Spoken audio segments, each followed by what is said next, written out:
اليوم نحن بضيافة حلويات سلي جديدة يابوس طريق بيروت، تفضلوا الحقونا لجوا. وهلا نحن بضيافة العم ابو علي صاحب محل الحلويات سلي عنده اطيب حلويات وشيء على الاول، تفضلوا معنا. مرحبا شيف. شوف لي على القطعة. وهي عنده هيك الآسية والبلورية الحلويات العربية، تفضلوا ان شاء الله الف صحة وهنا.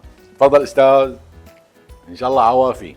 هلا نحن فايتين على المعمل بضيافته نشتغل كم شغله حلوه وان شاء الله بورجيكم وان شاء الله باذن الله بتعجبكم.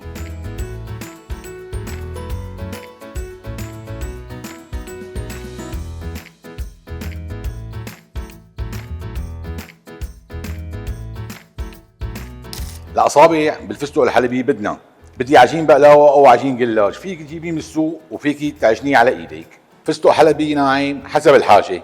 ولنبلش بالاصابع، عندي هون فستق حلبي مثل ما قلنا، نوزعهم نحاول يكونوا كلهم مثل بعض، ونلفهم هيك على السيخ شوي شوي.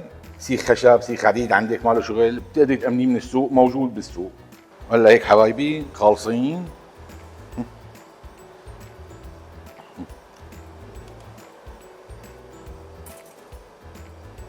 نقطعهم هلا، عندنا هذا كنار بنقدر نستغني عنه وبنحاول نخليهم قياس بعض مثل بعض. ها شايفين حبايب بعد ما قطعناهم هلا نصفهم الصينيه، بنحاول ننزلهم هيك دحرجه شوي شوي.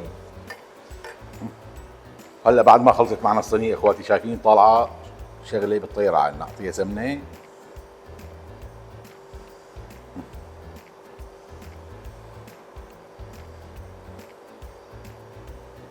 بعد ما سمنا حبايبي جاهزه صارت، 30 دقيقه بالفرن على حراره 180 بتكون جاهزه، بتطلع وبورجيكم اياها.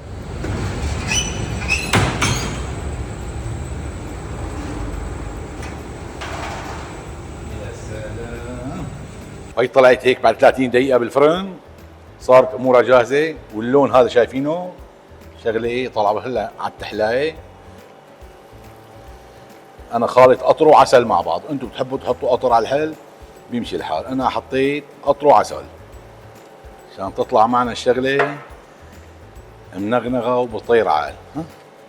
وانتم اخواتي كمية القطر قد ما بدكم حطوها.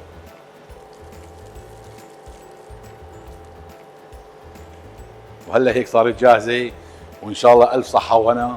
كان معكم اخوكم ابتاج، واحلى صينيه اصابع بالفستق.